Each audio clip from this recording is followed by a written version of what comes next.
Shalom Bapak Ibu, selamat pagi. Sebelum kita masuk dalam permohonan firman Tuhan, kita satukan hati, kita berdoa.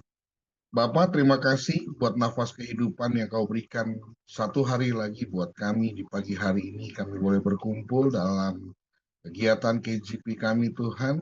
Biarlah lewat KGP kami boleh terus semakin dipulihkan, kami terus semakin dibangkitkan dalam iman dan roh dan kebenaran kami, agar semakin hari hidup kami semakin serupa dengan Kristus, dan semakin hari kami akan terus semakin meninggalkan kebiasaan-kebiasaan kami yang lama, dan kami merubah kehidupan kami dengan karakter dan kebiasaannya Kristus.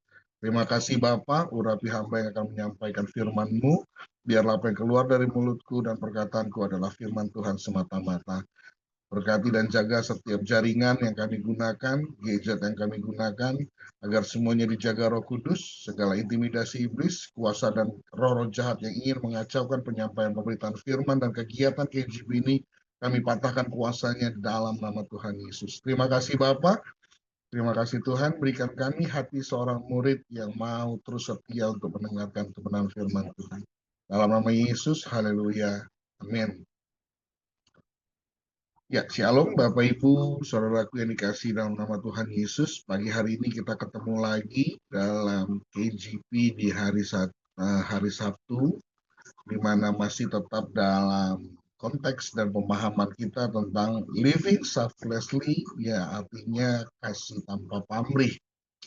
Ingatlah kebahagiaan seseorang itu bukan apa yang sudah dia dapatkan, melainkan apa yang sudah dia berikan. Itu kata Jackson Brown Jr. Remember that the happiest people are not those getting more, but those giving more. Hari ini bukan seberapa engkau kayanya, seberapa engkau hebatnya, tapi seberapa engkau sudah memberikan hidupmu bagi Tuhan dan hidupmu bagi sesama manusia. Masuk dalam pemahaman firman, serving others in love, melayani dalam kasih. Firman Tuhan katakan, saudara-saudara, memang kamu telah dipanggil untuk merdeka, tapi janganlah kamu mempergunakan kemerdekaan itu sebagai kesempatan untuk kehidupan dalam dosa, melainkan layanilah seorang yang lain oleh kasih. Bapak Ibu, sampai dengan hari ini kita terus membahas bagaimana untuk melayani dalam kasih. Ambil dalam Filipi 2 ayat 4 sampai 5. Dan janganlah tiap-tiap orang hanya memperhatikan kepentingannya sendiri, tetapi kepentingan orang lain juga. Hendaklah kamu dalam hidupmu bersama menaruh pikiran dan perasaan yang terdapat dalam Kristus Yesus. Bapak Ibu Saudaraku yang dikasihi Tuhan, bicara tentang melayani dalam kasih sudah kita bahas dalam sepanjang minggu dari Senin sampai hari Sabtu ini. Bagaimana kita diajarkan untuk melayani dalam kasih. Serving others love, melayani dalam kasih adalah prinsip yang paling penting yang diajarkan dalam Alkitab dan diterapkan dalam berbagai konteks kehidupan yang tidak hanya mengikuti ajaran Yesus. Karena kenapa? Di dalam konteks kehidupan di dunia ini, di dalam kehidupan kita sehari-hari, orang dunia pun melakukan kasih. Jadi apa perbedaannya orang Kristen dengan orang yang di luar Kristen, yang di luar sana? Di mana hari ini kita belajar bagaimana tentang serving others love, melayani dalam kasih itu harus ada perbedaannya dengan orang yang di luar Kristus. Bapak Ibu, soal memberi, saya pernah saksikan dengan secara pribadi bahwasanya orang Buddhis, orang Buddha, soal hal memberi, mereka luar biasa. Saya akui 2 jempol. Kenapa? Mereka tidak pernah sungkan-sungkan untuk melayani. Satu ketika dalam kehidupan saya, Tuhan izinkan saya mengalami satu gangguan kesehatan dan harus melakukan operasi. Dan saat itu saya dilakukan tindakan operasi di Rumah Sakit Seci. Nah, pada saat saya menjalani operasi, setelah selesai operasi, besok paginya, pagi-pagi benar, kurang lebih saya ingat sekali, 5:30 pagi seperti ini waktunya, datang seorang bapak yang tadinya saya kira itu dokter, ternyata dia bukan dokter. Dia tanya, dia lihat di name tag saya, di bednya, dia baca nama saya, Pak Samuel Muhidi, ya, Pak, maaf Bapak dari mana? Oh ya, dia tanya, Bapak sakit apa? Terus dia layani. Awalnya saya negatif thinking, saya kira gini, ini agent asuransi barangkali ya, yang mau datang cari klien karena di keadaan seperti itu seringkali juga dimanfaatkan. Tapi Bapak Ibu, sayangnya itulah satu kesalahan saya yang tidak pernah positif thinking saat itu. Nah, saya berpikir seperti dia manajer asuransi, tapi ternyata dia datang dengan kasihnya dan dia katakan seperti ini, Pak, dalam operasi kemarin Bapak ditanganinya pakai fasilitas apa? Pribadi, asuransi pribadi, atau Bapak lewat BPJS? Saya sampaikan, Pak, saya lewat BPJS. Dan dia bilang ini, oh ya sudah, syukur Pak, kalau sudah tertangani. Dan dia keluarkan dari kantongnya, dari saku kemejanya, dia keluarkan kartu nama, lalu dia berikan kepada saya, dan dia katakan demikian, Pak, kalau Bapak membutuhkan biaya dalam tindakan ini dan Bapak kekurangan biaya, Bapak telepon saya ya, di situ ada nomor saya, nanti saya akan selesaikan ke bagian administrasinya. Cepat sembuh ya Pak ya, tetap semangat. Nah, dia tinggalkan saya pegang kartu namanya dan di situ ada tulisan Mandarin. Ya, saya tidak terlalu paham dengan artinya apa, namun ada namanya dan nomor teleponnya. Bapak Ibu Saudaraku yang dikasih Tuhan, saat itu saya tertegur dengan kejadian itu yang mengatakan begini, orang yang tidak pernah saya kenal, siapa dia saya tidak tahu, tapi dia bisa mempraktekkan kasih kepada sesama manusia, sekalipun dia tidak kenal saya. Dia bisa memberikan yang terbaik. Dia katakan, Bapak kalau kekurangan biaya untuk penanganan sakitnya, Bapak bisa hubungi saya, nanti saya selesaikan di administrasi. Bapak Ibu Saudaraku yang dikasih Tuhan, saat itu saya minta ampun di hadapan Tuhan karena saya sudah negatif thinking. Dan saya merenung hebatnya orang di luar Kristus yang bisa melakukan pelayanan kasih kepada sesama manusia tanpa melihat-lihat, tanpa memilih-milih. Dia datang, dia kunjung. Lalu bagaimana kita sebagai orang Kristen yang sudah diajarkan oleh Kristus lewat firman-Nya katakan, anak manusia datang bukan untuk dilayani, melainkan untuk melayani dan memberikan nyawanya menjadi tebusan bagi banyak orang. Boleh diklik, Kak? Firman ini katakan Yesus datang ke dunia, dia bukan untuk minta dilayani, melainkan dengan kesadarannya dia datang untuk melayani. Tuhan tahu benar bahwasanya sifat manusia dia sudah lihat dari sorga. Bukan tidak bisa Tuhan menyelesaikan segala sesuatu, konflik, dosa, dan sebagainya dari sorga saja. Dia tidak perlu datang ke dunia. Tidak perlu datang menyerupai manusia, dan dia hadir di dalam dunia untuk menyelesaikan dosa-dosa kita. Tapi yang Allah mau kerjakan buat kita, dia turun ke dunia untuk dia mempraktekkan kasih itu. Agar kita manusia melihat teladan yang dilakukan oleh Allah melalui Yesus anaknya yang tunggal, dia kerjakan di dalam dunia ini. Nah pertanyaannya, orang Kristen banyak sekali kaya akan pemahaman kasih, tapi miskin untuk perbuatan kasih. Orang Kristen banyak sekali mengerti tentang nilai kasih, tapi milih-milih untuk mempraktekkan kasihnya. Milih-milih kepada siapa saya harus berbuat kasih. Kalau dia bukan bagian dari saya, ya mungkin nanti dululah. Atau mungkin ya dia nggak terlalu saya kenal, nggak terlalu saya akrab, ya sudah seadanya saja. Tapi berbeda dengan orang dunia, orang dunia bisa lakukan hal itu. Dia nggak milih-milih. Alkitab mengajarkan bahwa melayani dengan kasih itu adalah ajaran yang penting. Kenapa? Alkitab mengajarkan melayani dengan kasih itu adalah ajaran yang penting. Yang pertama, melayani itu dasarnya haruslah kasih. Yesus ajarkan melayani itu dasarnya harus kasih. Tidak ada ajaran yang lain. Kasih yang seperti apa yang Yesus lakukan? Kasih yang tulus, kasih yang tanpa pamrih, kasih yang tidak ada kepentingan, kasih yang tidak ada keuntungan, dan kasih yang tidak ada diskriminasi. Bapak Ibu Saudaraku yang dikasihi Tuhan, hari ini mau nggak kita melakukan apa yang Yesus ajarkan, yang Yesus teladani? Dia melayani dengan kasihnya, tanpa memilih-milih orang sehat, orang sakit, orang cacat, orang kaya, orang miskin, bahkan orang kusta pun dia hampiri, dia layani. Pertanyaannya, bagaimana dengan kita? Kalau kita tahu ada orang, sahabat kita yang sakit, mungkin sakitnya sedikit berbahaya atau sedikit riskan, apakah kita tetap masih mau menghampirinya? Kita masih datang untuk berkunjung. Jelas pada saat kejadian waktu COVID, itu menunjukkan bagaimana kasih seorang Kristen yang tetap mau melayani.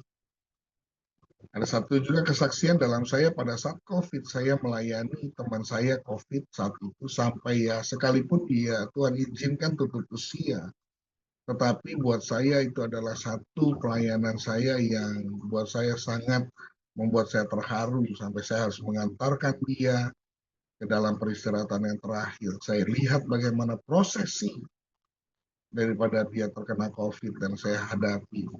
Bapak Ibu sampai istri saya sendiri mengatakan ini, Pak, kamu gak ada takutnya ya. Tapi saya mau katakan begini, Bapak Ibu, yuk, apa yang harus kita kerjakan? Tuhan sudah kerjakan, bahkan dia rela mati buat kita. Maka itu firman katakan, lakukanlah segala pekerjaanmu dalam kasih. 1 Korintus 16 ayat 14. Apa yang hari ini kita kerjakan? Ayo kita kerjakan dengan kasih. Tanpa milih-milih, yang tulus, tanpa pamrih, tidak ada kepentingan. Seringkali kita melakukan kasih, jujur, kalau boleh koreksi diri, pasti ada kepentingan. Saya bisa berbuat baik, mungkin saya akan berlaku baik dengan Pak Damon, mungkin contoh sahabat saya karena sama-sama di break group, saya bisa melakukan kasih karena saya ada kepentingan. Wah, saya bisa didampingi Pak Damon, atau minimal kalau jalan sama Pak Damon, ya agak-agak ditakutilah, bawa bodyguard gitu ya. Tetap ada kepentingan. Tapi hari ini mau nggak saya berteman dengan Pak Damon, saya memberikan kasih saya dengan tulus, tanpa pamrih, tanpa ada kepentingan, dan tanpa ada keuntungan. Karena banyak kali juga orang Kristen melakukan kasih untuk mendapatkan satu keuntungan.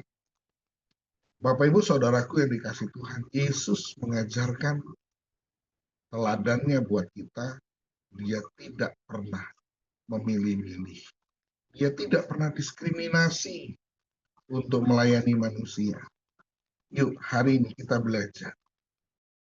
Yang kedua, kasih menghasilkan kesatuan dan pertumbuhan. Yesus melayani dengan kasih untuk menghasilkan satu kesatuan dan satu pertumbuhan dalam jiwa-jiwa, dalam menuai jiwa-jiwa, dalam menjangkau jiwa-jiwa. Bagaimana dengan kita? Untuk kita bisa memenangkan jiwa-jiwa yang belum mengenal Yesus, kita harus mempraktekannya dengan kasih. Supaya terbentuklah satu kesatuan, dan setelah adanya satu kesatuan, maka muncullah satu pertumbuhan dalam satu komunitas kita, atau dalam satu kegerakan kita. Kita bisa menjangkau jiwa. Tapi banyak kali, bahkan daripada perkumpulan organisasi atau kegiatan organisasi kerohanian, bukan menghasilkan kasih, tapi malah menghasilkan satu keributan, perselisihan, bahkan akhirnya mengalami satu kepahitan. Yuk hari ini kita belajar. Yesus mengajarkan kasihnya. Dia mengajarkan dan dia menjangkau jiwa-jiwa. Dia menghasilkan banyak orang bertobat.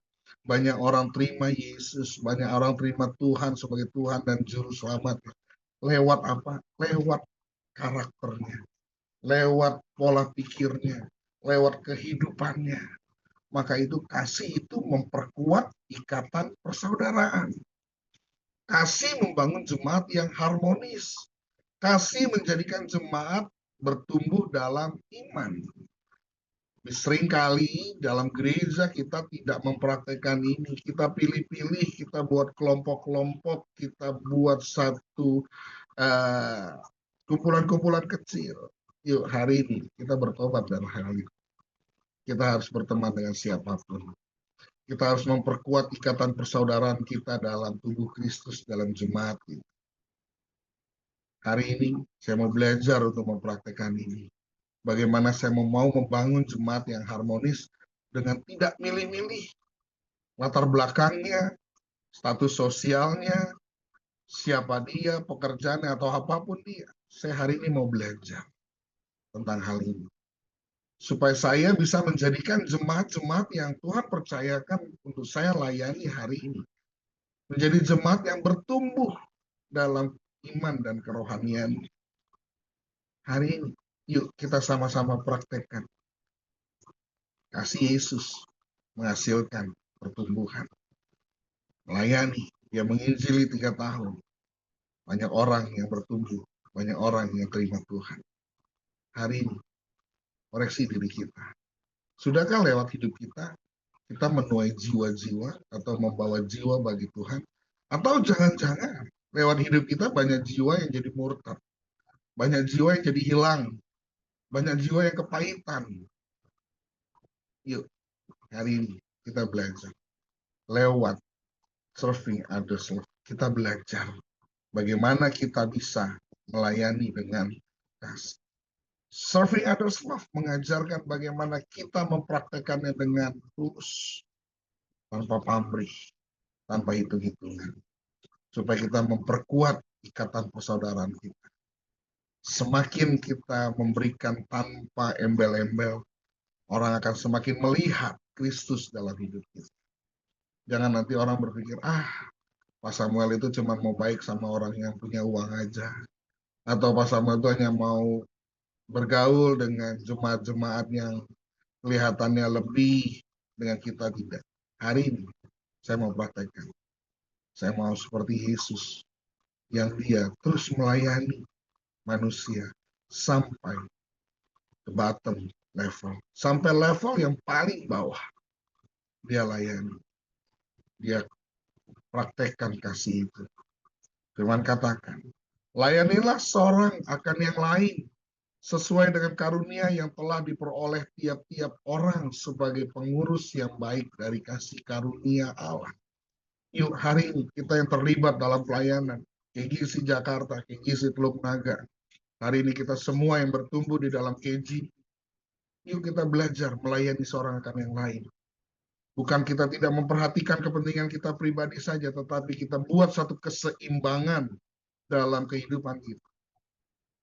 Kemarin di break room kami membahas tentang bagaimana untuk kami bisa melakukan satu keseimbangan dalam melakukan kasih kepada orang lain, memperhatikan kebutuhan orang lain, namun juga tidak melupakan kebutuhan pribadi, kebutuhan keluarga. Tetapi segala sesuatunya harus dengan keseimbangan. Karena kami pernah bahas kemarin kita bahas di break room. Kita perhatikan orang lain, tapi seringkali kita melayani, kita lupa dengan keluarga kita sendiri.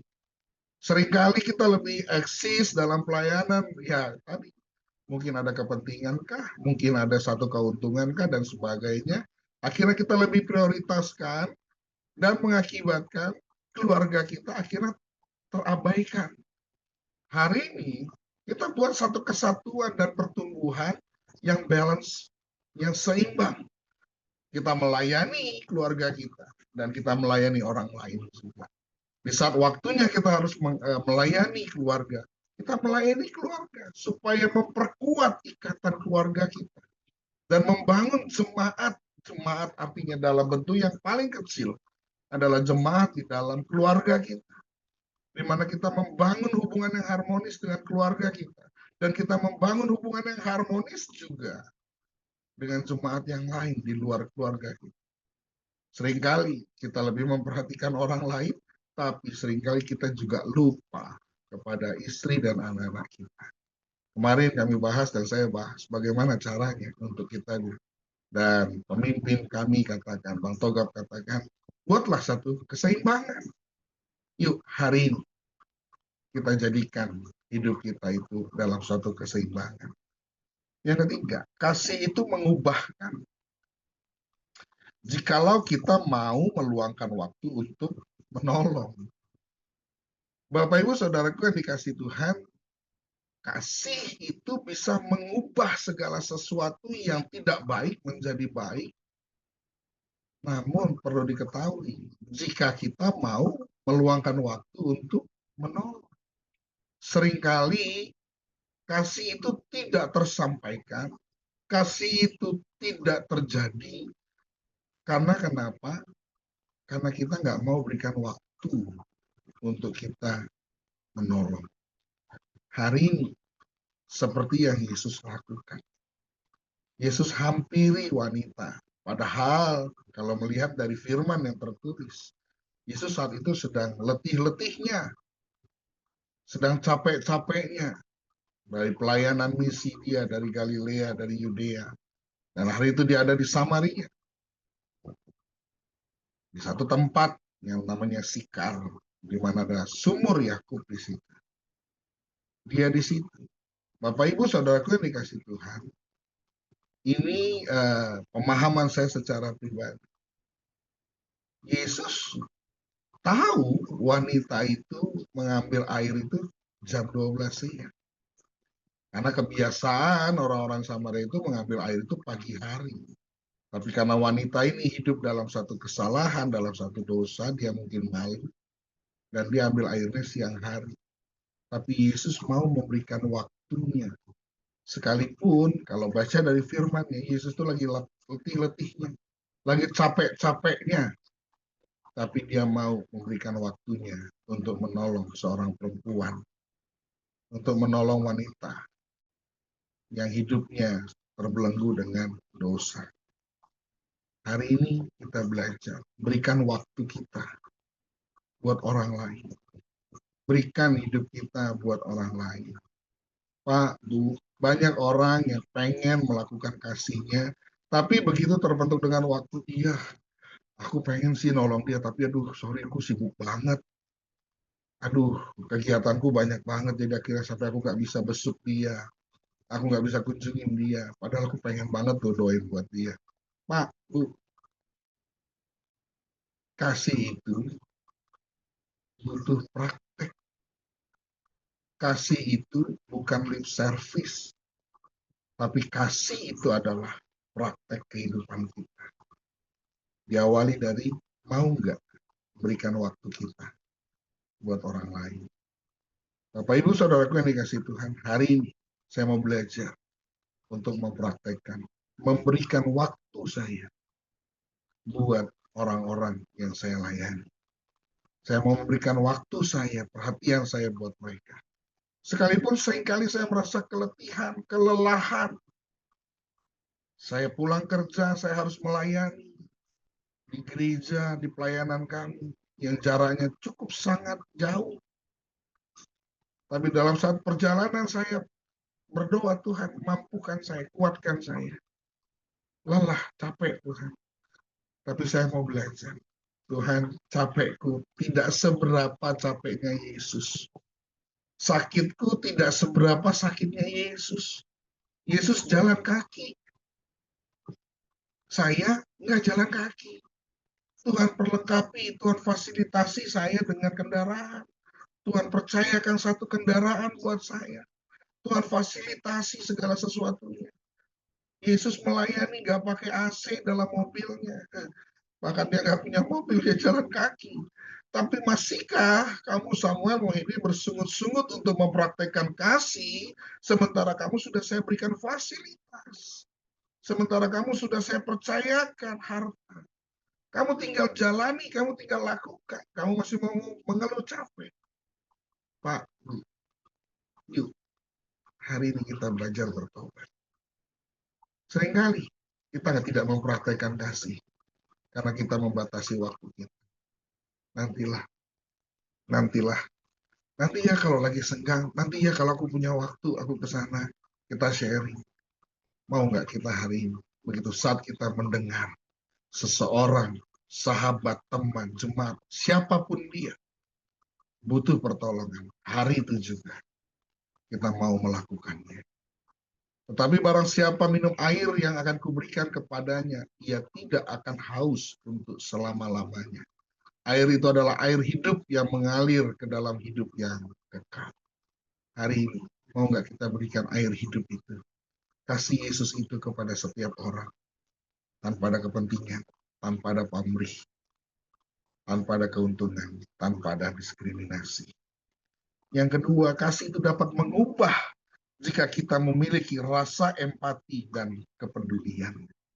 Yuk, miliki empati kita, kepedulian kita kepada semua orang, pada setiap orang yang butuh kita layani, yang butuh kita bantu, yang butuh kita tolong. Sekalipun banyak kali alasan-alasan dari setiap orang Kristen, nolong itu pakai hikmat. Nolong itu harus dilihat, memang benar harus ditolong nggak? Iya sih, memang pakai hikmat. Tapi jangan gunakan kata hikmat itu untuk ngeles. Tapi hari ini, lakukan aja. Miliki empati dan kepedulian kita. Bapak Ibu, saya dan istri belajar untuk bagaimana memberdayakan diri kami untuk kami bisa melayani. Kami memiliki empati dan kepedulian. Dari hal-hal yang tidak diperhatikan orang, kami belajar untuk memperhatikan. Dari mana orang yang tidak melihat satu hal yang perlu dilakukan, ditolong, kami belajar. Sampai dari hal yang terkecil, kami belajar. Dan puji Tuhan, hari ini kami terus belajar.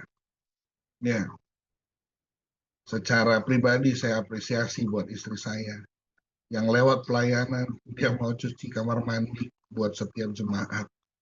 Yang dulunya boro-boro, Bapak Ibu, ya ampun Tuhan, megang ulekan aja susah gitu ya. Yang harus ngiris cabai kayaknya supaya jangan kukunya itu kegores. Boro-boro dia mau, Bapak Ibu. Tapi puji Tuhan, kami belajar. Saya saat melihat istri saya cuci kamar mandi, antara tertawa, terharu, dan terheran-heran juga ya Bapak Ibu. Dan pada saat dia cuci kamar mandi, gereja, saya lagi, Ibu ngapain? Iya Pak, lagi cuci kamar mandi. Nggak ada yang lain minta tolong? Nggak ada, nggak apa-apa lah. Yuk kita belajar peduli aja. Ya, saya bilang ini luar biasa karya Tuhan. Yuk hari ini kita belajar. Punya rasa empati, punya rasa kepedulian. Puji Tuhan, kami dapat pelayanan gereja, Tuhan berikan ruko buat kami. Tuhan nggak berikan gedung, Tuhan nggak berikan ballroom, Tuhan nggak berikan hall. Kenapa? Karena kami harus melayani dengan empati dan kepedulian kami. Inilah waktunya. Cuci kamar mandi buat jemaat. Cuci WC buat jemaat. Bersukacitalah dengan orang-orang yang bersukacita dan menangislah dengan orang-orang yang menangis. Hari ini, miliki rasa empati dan kepedulian supaya kita bisa mempraktekkan kasih itu. Kesimpulan, menjalankan kehidupan yang tidak mementingkan diri sendiri dimulai lewat berbagi kebaikan dalam hal-hal kecil. Yuk kita belajar berbagi kebaikan dimulai dari hal-hal yang kecil. Sebab sesungguhnya segala sesuatu yang kamu lakukan untuk salah seorang dari saudaraku yang paling hina ini, kamu melakukannya untuk aku. Bapak Ibu, nanti dalam break room kita, dalam sharing kita akan bahas menurut saudara, bagaimana menerapkan mengasihi sesama manusia seperti dirimu sendiri dalam aplikasi kehidupan sehari-hari. Kita bahas dalam break room kita, apa yang sudah kita lakukan atau apa yang harus kita lakukan. Yuk, kita satukan hati, kita tundukkan kepala kita berdoa. Terima kasih Bapak atas firman yang sudah hamba sampaikan. Biarlah dari segala yang sudah Mbak sampaikan itu boleh tertanam dari diri kami dan kami mempraktekkannya dalam kehidupan kami. Terima kasih, biar kami terus bisa membahas dalam break room yang akan kami jalani, dan kami boleh saling membangun, kami boleh saling sharing, dan kami boleh saling menguatkan. Di saat kami belum melakukan, kami mau belajar untuk melakukannya. Terima kasih Bapak, terima kasih Tuhan, biarlah benih firman yang sudah hamba sampaikan boleh tertanam, bertumbuh, dan boleh berbuah. Dalam nama Yesus, terus kau berkati kegerakan KGP GGC Jakarta. Haleluya. Amin. Selamat bergabung dalam break room. Happy weekend. God bless you all.